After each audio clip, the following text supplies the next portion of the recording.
তো ফার্স্ট সবথেকে প্রথম যে ডেস্টিনেশনে আমরা এসেছি সেটা হচ্ছে চিমনি হেরিটেজ গার্ডেন। আমাদের সাইট সিনের সেকেন্ড যে ডেস্টিনেশন আছে সেখানে আমরা এখন চলে এসেছি, আর সেটা হচ্ছে Dow hill school.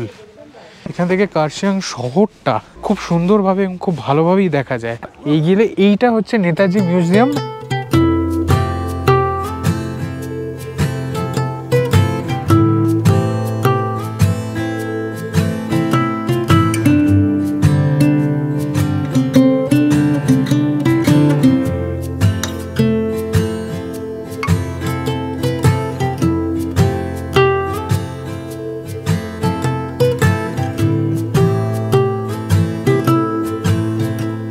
Good morning. আজকে হচ্ছে 10ই এপ্রিল 2024, আর আজকেই আমাদের কলকাতা ফেরার দিন। তবে কলকাতা ফেরার ট্রেন হচ্ছে রাত্রিবেলা, আর আমরা সকালবেলায় 11টার সময় দার্জিলিংয়ে চেক আউটের সময় আমরা বেরিয়ে পড়েছি। কিন্তু এখন স্টেশনে গিয়ে কী করব, তাই আমরা ঠিক করলাম ফেরার সময় মানে শিলিগুড়ি নামার সময় আমরা কার্শিয়াংয়ের কয়েকটা পয়েন্ট দেখে নেব। কি কি দেখবো সেটা আমি বলছি এক এক করে। তো ফার্স্ট সবথেকে প্রথম যে ডেস্টিনেশনে আমরা এসেছি সেটা হচ্ছে চিমনি হেরিটেজ গার্ডেন।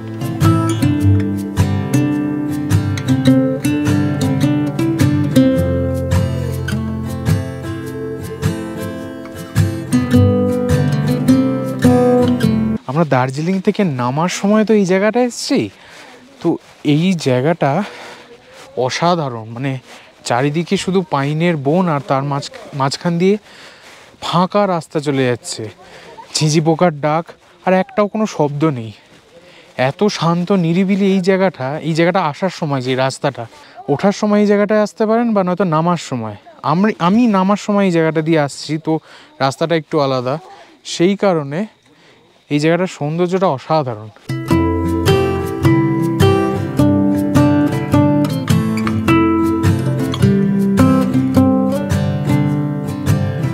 শোনা যায় এই জায়গায় একটা সাহেবের বাংলো ছিল, কিন্তু সময়ে সেই বাংলো ধসে যায়।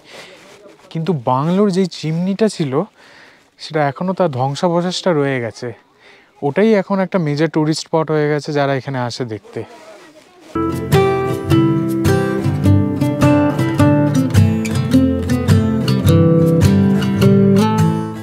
ডাউ হিল থেকে যারা আসিনি, আর রাস্তায় আসার পথে পাইন গাছের জঙ্গল, তার সঙ্গে একটা ঝিঝি পোকার ডাক, হ্যাঁ ভীষণ থ্রিলিং লাগছিল, দারুণ লাগছিল। মানে যারা ডাউ হিল দেখে এখানে আসতে পারে, বা নয়তো দার্জিলিং থেকে এটা দেখে ডাউ হিল দেখতে যায়। হ্যাঁ, এখানে ঝিঝি পোকার ডাকটা একবার শুনুন।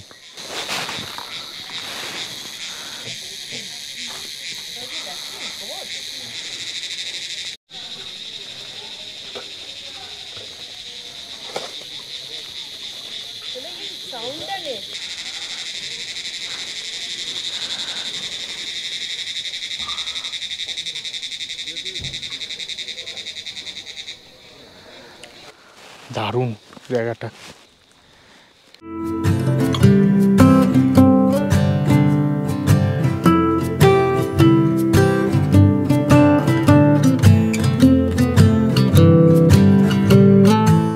আমাদের সাইট সিনের সেকেন্ড যে ডেস্টিনেশন আছে সেখানে আমরা এখন চলে এসেছি, আর সেটা হচ্ছে ডাউ হিল স্কুল।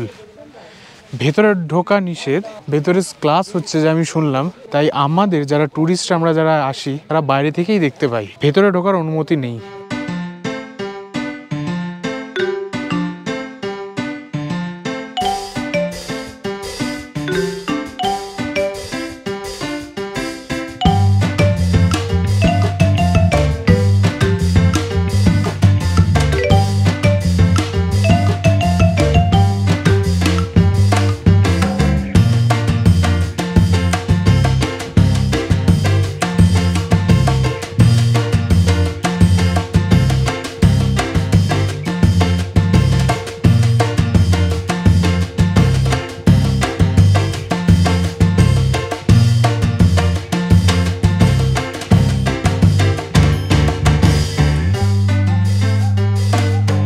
আমাদের সাইট সিনের আজকে থার্ড ভিউ পয়েন্টে আমরা এসে গেছি, আর এটা হচ্ছে হনুমান টপ ভিউ পয়েন্ট। এটা কার্শিয়াং থেকে একটু উপরের দিকে। এখান থেকে কার্শিয়াং শহরটা খুব সুন্দরভাবে এবং খুব ভালোভাবেই দেখা যায়। আর সব থেকে বড় কথা, এই হনুমান টপ ভিউ পয়েন্টে একটা হনুমানজির মন্দিরও আছে।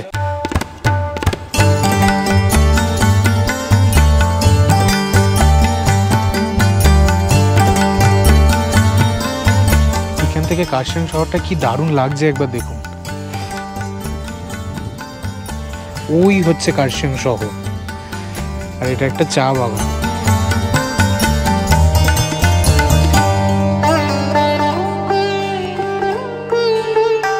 এই হনুমান টপের পেছনে একটা চা বাগানের রাস্তা আছে। যখন আপনারা আসবেন এই হনুমান টপে, সঙ্গে এই চা বাগানটাও একবার দেখে নিতে পারেন। এটাও কিন্তু বেশ সুন্দর, এবং দৃশ্যটা এখান থেকে পাহাড়ের উপর থেকে পুরো কার্শিয়াং শহর, আঁকা বাঁকা পথগুলো চলে যাচ্ছে, অদ্ভুত সুন্দর দেখতে কিন্তু।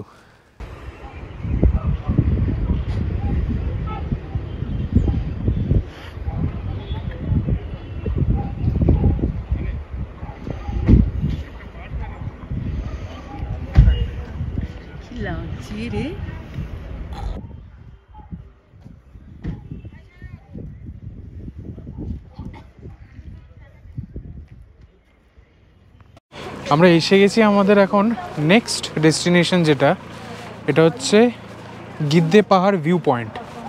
এখানে বেশ সুন্দর বাঁধানো আছে জায়গাটা।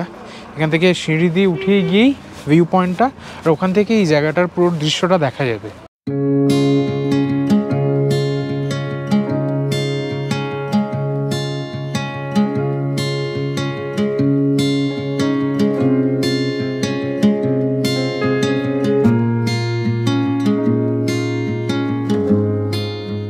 ওইটা হচ্ছে গিদ্দা পাহাড় ভিউ পয়েন্ট।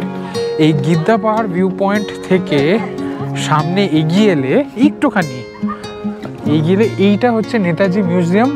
আপনারা যারা গিদ্দা পাহাড় ভিউ পয়েন্ট আসবেন তারা চেষ্টা করবেন এই নেতাজি মিউজিয়ামটা দেখে নিতে, তাহলে একসঙ্গে একই জায়গায় দুটো দেখার মতন জায়গা আপনাদের কভার হয়ে যাবে।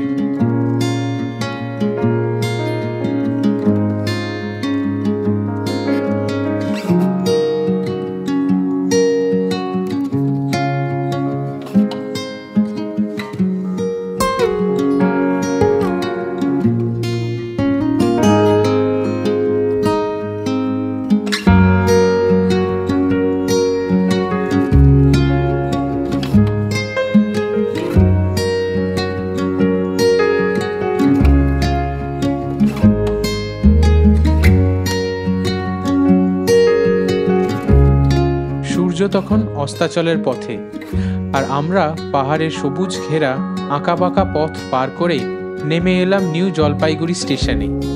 আর এখানেই আমাদের ভ্রমণ আর এই সিরিজ শেষ হলো। আমার এই সিরিজের বাকি ভিডিওগুলো না দেখে থাকলে আমি তার লিঙ্ক নিচে ডেসক্রিপশন বক্সে দিয়ে রাখলাম, সেই ভিডিওগুলি দেখার অনুরোধ রইল। আমার এই ভিডিও আর সিরিজ কেমন লাগলো নিচে কমেন্ট বক্সে নিশ্চয়ই জানাবেন, এবং ভালো লেগে থাকলে অবশ্যই লাইক আর সাবস্ক্রাইব করবেন। সাবস্ক্রাইব করার সময় বেল আইকনটা ক্লিক করুন, যাতে যখনই আমি একটা ভিডিও দেব তার ইনস্ট্যান্ট নোটিফিকেশন পৌঁছে যাবে আপনাদের কাছে। ভালো থাকবেন, দেখা হবে নতুন এক ভিডিওয়ে নতুন এক ভ্রমণ কাহিনী নিয়ে।